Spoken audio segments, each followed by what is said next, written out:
Hello friends, आज हमारा topic है मापन एवं मूल्यांकन। पिछली वीडियो में हमने मूल्यांकन के बारे में पढ़ा था। आज हम शैक्षिक मापन के बारे में पढ़ेंगे। सबसे पहले पढ़ते हैं हम शैक्षिक मापन की अवधारणा। मनोविज्ञान में देखा जाए तो मापन का प्रयोग सर्वप्रथम विलियम वुंड के द्वारा 1879 में जर्मनी के लिप्जिंग नगर में प्रयोगशाला में स्थापना के परिणाम स्वरूप हुआ था। शैक्षिक मापन का विकसित काल 1900 से 1960 तक माना जाता है। 1960 के आसपास बहुत सारे परीक्षण हुए जिसके लिए मापन की आवश्यकता पड़ी। शैक्षिक मापन का अर्थ। शैक्षिक मापन में विभिन्न प्रकार के शख्सों के निष्कर्ष किया जाता है। मापन किसी वस्तु या प्राप्ति का संख्यात्मक मान होता है। इसके अंतर्गत परिणाम या मात्रा का बोध होता है। यह एक परिमाणीकरण की प्रक्रिया है। देखा जाए तो मापन एक मूल्यांकन का ही अंग है जो प्रतिशत, मात्रा, अंकों आदि में व्यक्त किया जा सकता है। वस्तुतः वह निश्चित एवं वस्तुगत होता है। इसको हम एक उदाहरण के माध्यम से समझ सकते हैं। जैसे श्याम का वजन 40 किलोग्राम है, ललिता की बुद्धि लब्धि 140 है। यानी कि किसी संख्यात्मक में आना मापन का अर्थ होता है।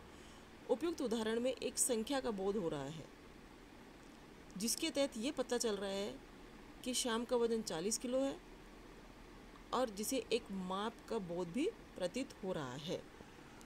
अब आता है मापन की परिभाषाएं। मापन की परिभाषाएं में सबसे पहले हैं कालिंगर के अनुसार है। मापन नियम अनुसार वास्तव में घटनाओं की संख्या प्रदान करता है। यानी कि किसी भी विषय वस्तु में हम उसे गुणात्मक न लेकर उसे मात्रात्मक की ओर प्रदान करते हैं। दूसरी है कॉम्पवेल के अनुसार। नियमों के अनुसार वस्तुओं या घटनाओं को अंकों या संख्याओं में व्यक्त करना ही मापन है। अब आती है मापन तथा मूल्यांकन के उद्देश्य। शिक्षा का क्षेत्र अत्यंत व्यापक है तथा इसकी प्रक्रिया अत्यधिक जटिल व विकासात्मक है। जो देश काल, परिस्थिति एवं आवश्यकता के अनुसार परिवर्तित होती रहती है, मापन तथा मूल्यांकन इस प्रक्रिया में लिटमस परीक्षण की भांति कार्य करती है। जो इसके निम्नलिखित उद्देश्य है वो निम्न प्रकार है। नंबर 1, जो मापन और मूल्यांकन का जो उद्देश्य आता है वो सबसे पहले आता है कि छात्रों को अर्जित ज्ञान का स्तर बढ़ाना। यानी कि छात्र जिस ज्ञान को प्राप्त कर रहे हैं उसका मापन एवं मूल्यांकन करके हम ये बता दें कि बालक ने कितना सीखा। दूसरा है छात्रों के सर्वांगीण विकास में सहायता करना। मापन और मूल्यांकन छात्रों के सर्वांगीण विकास में भी मदद करता है। विकास में बाधक तत्वों की पहचान करना कि किन तत्वों के माध्यम से बालक सीख नहीं रहा है, उन तत्वों को मूल्यांकन और मापन के माध्यम से खोज कर उन तत्वों को पहचानना। अब आता है छात्रों के व्यक्तित्व आवश्यकताओं के अनुरूप शिक्षा सुविधाएं प्रदान करना। नेक्स्ट है छात्रों में स्वस्थ प्रतियोगिताओं की भावना विकसित करना। अगला उद्देश्य है अधिगम को सहज बनाकर शिक्षण को आनंददायी बनाना। मूल्यांकन के आधार पर हम बालक के अधिगम का परीक्षण करते हैं तथा उसकी कमियों को बताते हैं और फिर उसको सफल बनाने का प्रयास करते हैं। अगला है पाठ्यक्रम में परिवर्तन का आधार प्रस्तुत करना। शिक्षण विधियों में विकास का आधार तथा नवीन अधिगम सामग्रियों के चयन को प्रोत्साहित करना। योग्यता आधारित वर्गीकरण करना तथा आवश्यकता अनुरूप गुणात्मक शैक्षिक अनुभव हेतु प्रोत्साहित करना। छात्रों को उपयुक्त शैक्षिक तथा व्यावसायिक निर्देशन के आधार पर स्पष्ट करना। इस तरह से ये मापन और मूल्यांकन के उद्देश्य हैं। अब आता है मापन और मूल्यांकन का महत्व कि वास्तव में शिक्षा के क्षेत्र में मापन और मूल्यांकन का कितना महत्व है। कि शिक्षा एक सहोद्देश्य मानव निर्माण की प्रक्रिया है। इसके विभिन्न पक्षों पर सतत निगरानी आवश्यक होती है कि क्लास में जो शिक्षा दी जाती है, जो शिक्षण करवाया जाता है, उसके प्रत्येक पक्ष, प्रत्येक उद्देश्यों पर शिक्षक की निगरानी अत्यंत आवश्यक है। तभी एक शिक्षक बालक का मूल्यांकन करके ये प्राप्त कर सकता है कि बालक ने किस क्षेत्र को कम सीखा। किसी भी स्तर की एक छोटी सी चूक भयावह परिणाम प्रस्तुत कर सकती है। अतः इसे परोक्ष या अपरोक्ष रूप से जुड़े प्रत्येक व्यक्ति, छात्र, अध्यापक, अभिभावक, समाज तथा प्रशासक की दृष्टि से मापन तथा मूल्यांकन का महत्व रहता है। ये छात्रों को अपनी प्रगति की जानकारी तो देता ही है, साथ ही उन्हें आगे बढ़ने की प्रेरणा तथा आत्मविश्वास जागृत भी करता है।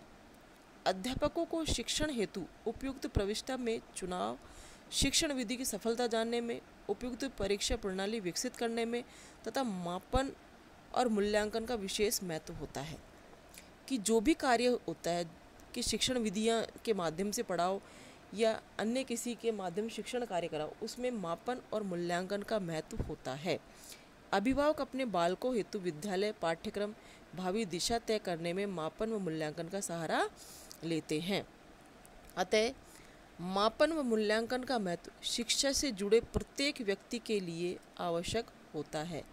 इसके लिए कुछ बिंदु निम्नलिखित है। शैक्षिक नीतियों के निर्धारण में मापन व मूल्यांकन की महत्वपूर्ण भूमिका रहती है। कि जिन शैक्षिक नीतियों को हम अपना रहे हैं, जो अधिगम हम बालकों को करवा रहे हैं, उसमें मापन मूल्यांकन का होना अनिवार्य होता है। दूसरा है शिक्षा के उद्देश्य निर्धारित करने तथा उद्देश्य प्राप्ति की सीमा प्राप्त करने में इसका स्पष्ट योगदान रहता है। नेक्स्ट आता है मापन व मूल्यांकन शिक्षक की प्रभावशीलता इंगित करता है। कि शिक्षक जो है कितना प्रभावशाली है, उसने अपना शिक्षण कार्य कितना अच्छा क्लास में करवाया है, ये मापन और मूल्यांकन पर भी निर्भर करता है। अगला है यह छात्रों को अध्ययन हेतु प्रोत्साहित करता है। नेक्स्ट है ये पाठ्यक्रम, शिक्षण विधि, सहायक सामग्री तथा मूल्यांकन विधि में सुधार हेतु आधार स्पष्ट करता है। कक्षा शिक्षण को प्रभावशाली और जीवंत बनाने के लिए भी अध्यापकों को मापन और मूल्यांकन दिशा निर्देश करते रहते हैं। अब आता है मापन और मूल्यांकन में अंतर। साधारणतः देखा जाता है तो मापन तथा मूल्यांकन दोनों एक ही मानते हैं, परंतु ऐसा करना गलत है, क्योंकि मापन मूल्यांकन का ही एक अंग है जो प्रतिशत, मात्रा, अंकों आदि में विभक्त किया जाता है। मापन और मूल्यांकन के अंतर को स्पष्ट करते हुए हम बता दें कि मापन में पाठ्य वस्तु या विशेष कुशलताओं और योग्यताओं की उपलब्धि में एकांकी पक्षों पर बल दिया जाता है, जबकि मूल्यांकन में व्यक्तित्व संबंधी परिवर्तनों एवं शैक्षिक कार्यक्रम के मुख्य उद्देश्यों पर बल दिया जाता है। इनका अंतर कुछ इस प्रकार भी है। मापन की घटना या परिणाम के लिए प्रतीक निर्धारण है, कि किसी भी घटना या परिणाम को प्रतीकात्मक रूप में हम बताते हैं तो मापन के अंतर्गत आता है, तथा घटना या तथ्य का मूल्य निर्धारण करना मूल्यांकन के अंतर्गत आता है। उत्तर के आधार पर अंक प्रदान करते हैं। मापन जो शिक्षण विषय है उसके जो उत्तर प्राप्त हो रहे हैं उनको अंकों के रूप में विभाजित करता है, तथा मूल्यांकन स्थिति का निर्धारण करना, जैसे श्रेष्ठ, प्रथम या द्वितीय, वो स्थान बताता है।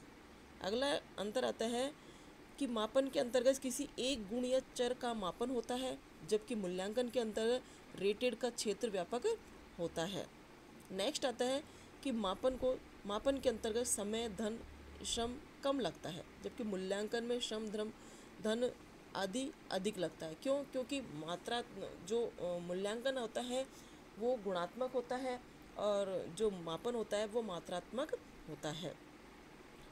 अगला है माप में संगत रेटिंग संभव नहीं है, जबकि मूल्यांकन में संगत भविष्यवाणी संभव है। यानी कि शिक्षण कार्य में हम पहले ही बता दिया जाता है मूल्यांकन के आधार पर कि कौन बच्चा इंटेलिजेंट और कौन कमज़ोर है। अगला है माप का ज्ञान कोश है और मूल्यांकन का रेटेड का ज्ञान पूर्ण है। माप मूल्यांकन से पहले होता है और मूल्यांकन मापन के बाद में होता है। इस तरह से आज हमने मापन और मूल्यांकन के बारे में अध्ययन किया।